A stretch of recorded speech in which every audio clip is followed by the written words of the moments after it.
Hi everyone, it's Thursday and welcome to another TNT as we whip around all the main news stories from around Thailand and also some around the region today, noting that there has been a meeting between the Taiwanese President and the United States House Speaker Kevin McCarthy, and we'll cover that later on in the program. But starting off with some local news, we go to nationthailand.com. Police gun theft case closed as 23 civilians and 8 police officers are charged. It says that the embarrassing case of a police sergeant stealing up to 160 guns from his station in Nonthaburi province has been closed, with 23 civilians, 8 police officers facing justice, and the theft was believed to have taken place gradually from 2017 until last year, and Police Senior Sergeant Major Chawalit stole 160 pistols and rifles from the police station to sell to civilian suspects. And the Deputy Police Chief said that so far they've retrieved only 64 guns, trying to locate 96 others. About 20 stolen M16 assault rifles were believed to have been sold to ethnic fighting groups in a neighbouring country. And that can be read as Myanmar. Then it goes on to say that Chawalit has been convicted and sentenced to 256 years and 168 months in jail. I'm not exactly sure how that would work. 256 years is long enough, forgetting the 168 months additionally. But he'll only serve the maximum jail term of 50 years. The Deputy Police Chief said the case had over 2,200 pages of investigative reports, and police will pass the case on for arraigning the 23 civilian suspects. And 8 ex-senior officers at the Pakret police station will be charged with dereliction of duty for failing to prevent the massive thefts. And that article goes on to name those policemen. That story in nationthailand.com. Now, I have to share one thing with you today. It's very hot. Not quite as hot as one of the articles says a little bit later, but let's start having a look at our weather and the air pollution problem in Thailand, both of which are sort of at the extreme levels. And BangkokPost.com reports that Upper Thailand still choking on smog. And we go through the problems in the north. 28 areas were over the safe level of 50 micrograms per cubic metre, 20 of them in the red zone. The highest PM 2.5 levels are up in Pai about 2 or 3 hours drive northwest of Chiang Mai. Got a bit of a bohemian hippie feel about it. And other spots in the red zone were Chiang Rai, Chiang Mai, Lampang, Nan, Praia and Phayao. And then in the northeast, not quite as bad, and it lists some of the districts affected there. And the Bangkok Post also says that Heatwave prompts a health alert. Authorities have issued a health alert as a heatwave sweeps across many provinces, with the peak temperatures in Bang Na district of Bangkok forecast to top 50 degrees. Really? Okay. I mean, that's hot, and I know it feels that hot, but I don't actually think it is that hot. Let's go on. Temperatures will be above 40 degrees Celsius in many places. We've got 40.6 in Phetchabun, 41 in Sisaket, 49 in Lam Chabang. That's halfway between, say, Bangkok and Pattaya, and 47.9 in Phuket. Well, it's hot in Phuket today, but it's going to be nothing like 48 degrees. That's just absurd. So just checking the forecast that I find much more reliable than the Thai Meteorological Department, and this is weather.com, and it says that Phuket today is going to be 32. And that feels about right. Now, if you are out in the open sunshine, there's no breeze, you've got the added humidity, it can feel a lot hotter than 32 degrees, but certainly nothing like 48 degrees in Phuket. I have no idea why they get their temperatures and their forecasts so wrong, but there's help on the way. According to Thai PBS World, warning of storms over most of Thailand until Saturday, and the Meteorological Department has issued a second warning of summer storms with isolated hail in several northeast, northern, eastern and central provinces, including Bangkok, until Sunday. And the department says the summer storms are a result of a moderate cold front from China, which is forecast to spread over Thailand's northeastern region and the South China Sea from Thursday until Sunday. And the department said that the northeastern and eastern provinces will be hit by the summer storms first, followed by the eastern region, Bangkok, and the northern region. Let's go to weather.com and see what's happening in the northeast. And we go to Khon Kaen, and it is indeed going to be a hot day today, sunny and 40 degrees. But we look through the rest of the forecast, and it doesn't look like there's anything in the way of rain. So we've clicked precipitation and just scrolling through Saturday, Sunday, and we're now into next week, and it doesn't look like there's going to be any rain at all, according to the weather.com forecast. So, of course, you do have these sudden summer storms that come out of nowhere, and they're not necessarily forecast in the long-range forecast. But speaking of weather and air quality, let's go to today's IQAir.com. And again, a few things to notice here. Firstly, we've got Chiang Mai again. Out of the list of the cities that they rank, it's number 1 in the world. And just noting down there, Melbourne, my old hometown, is number 7 in the world today. But a long way away from the problems they've got up in the north of Thailand. And I've isolated Chiang Rai, which is up the top there, Chiang Mai a bit further down. And you can see, again, that same situation where we've got the hazardous air quality around those border areas. And you can see on the map there, a lot of it coming out of Laos into northern Thailand. And there's just a wider map showing that sweep of very, very poor air quality in the far north of Thailand and the north of Laos, even into the north of Vietnam. So that's the situation with IQ Air and the air quality, and the weather forecasts, as usual, a little bit erratic. Hi, here at the 5-Star Marine headquarters at Boat Lagoon in Phuket. And as you can see, most of the boats are out for the day, really busy as we lead up to the Songkran period. If you'd like a premium private tour out to the islands off Phuket, then I can highly recommend 5-Star Marine. There's a link in the description.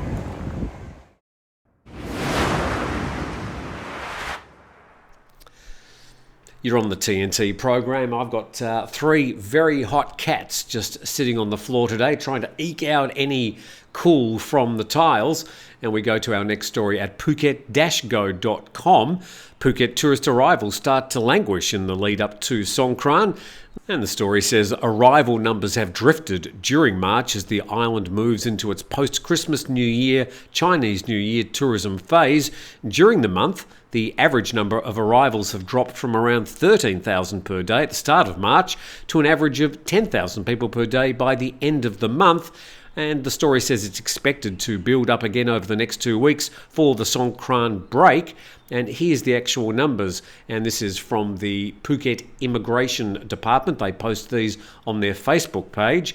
And it reports that during March there were 363,752 passengers arriving. In yellow there, we've also got the number of rooms booked during March.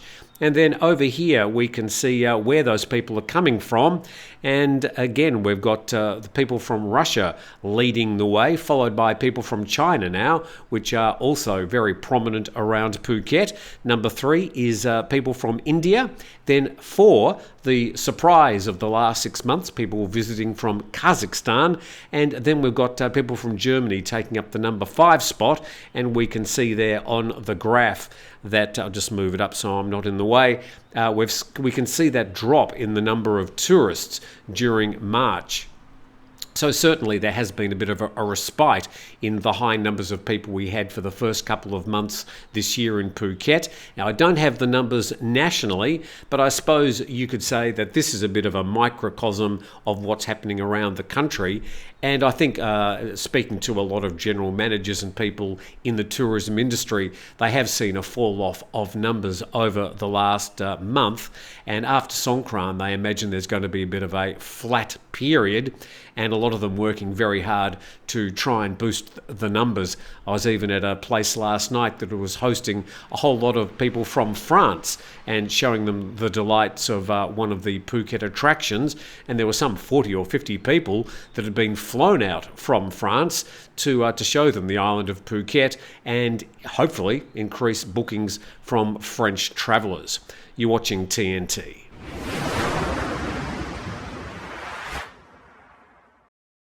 Now to a big regional story, and we'll see how some of the media is covering this. And the Straits Times from Singapore saying that China vows resolute response after McCarthy-Tsai meeting in California.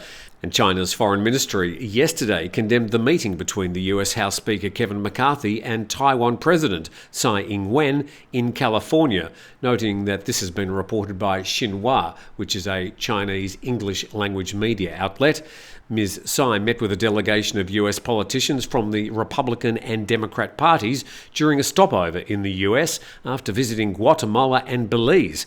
And a quote from China's foreign ministry, China will take resolute and effective measures to safeguard national sovereignty and territorial integrity.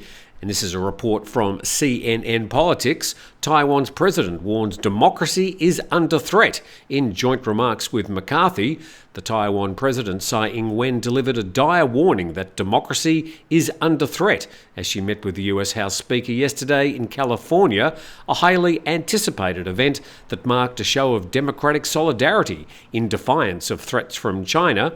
And the Taiwanese president down below said, it's no secret that today the peace we've maintained and the democracy which we've worked hard to build are facing unprecedented challenges. We now go to news.com. This is a Murdoch publication, and it says that Taiwan grateful after US House Speaker meeting, China lashes out.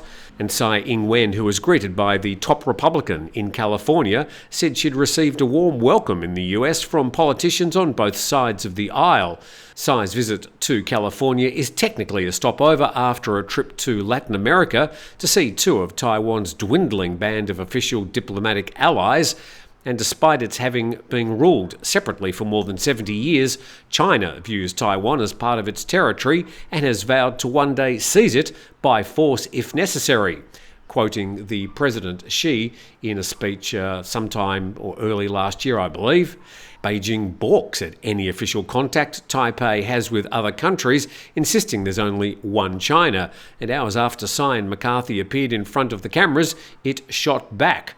Now let's check with the South China Morning Post, and they report that the US House Speaker Kevin McCarthy met Taiwanese President Tsai Ing-wen in California. The friendship between the people of Taiwan and America is a matter of profound importance to the free world, says the third-ranking US official. And Beijing threatened retaliation, with the Chinese embassy in Washington conveying deep concern and firm opposition to the meeting. So we'll just have to wait for the next days and weeks to see how China may or may not respond to that particular meeting. Let's go to another story, and this covered by thetiger.com, and it says that British tourist smashes up Bangkok 7-Eleven. And if you can find the story within all the ads there, Thai police arrested a young British man for destroying property at a 7-Eleven convenience store in the Pathumwan district of Bangkok. And in a bizarre TikTok clip filmed by a European onlooker, the British tourist picks up various items inside 7-Eleven and launches them at the door in an attempt to smash the glass. And the tourist proceeded to destroy property, and after failing to smash through the glass, he realised the door wasn't locked, slid it open himself and exited the store. And netizens wondered if the whole thing was some kind of stunt to make social media content, but police believed this was not the case and said the behaviour more likely arose out of drunkenness. And I think when we see the clip, it looks more likely that he was under the effect of some sort of mind-altering substance, be it alcohol or something else. And here we go with some of the clip. And this is the young gentleman. He's standing now behind the counter, having a bit of a play with the screens. And we'll just fast forward through this a bit. And he's starting to throw things around the store. Now he grabs part of the counter. Doesn't have much luck with that. He lifts the whole thing up and starts, whoopsie daisy, and throwing that through the door. No, that didn't work. Let me out. Oh, hang on. I can just walk out of here. And so he's made quite a mess. And off he goes there without a care in the world. And that a TikTok video from Lost Teddy, and the story reported by thetiger.com. So a big thanks to our sponsor, 5 Star Marine. A special big thanks to you for watching and your ongoing support. I've enjoyed doing the program today, so let's do it all again tomorrow.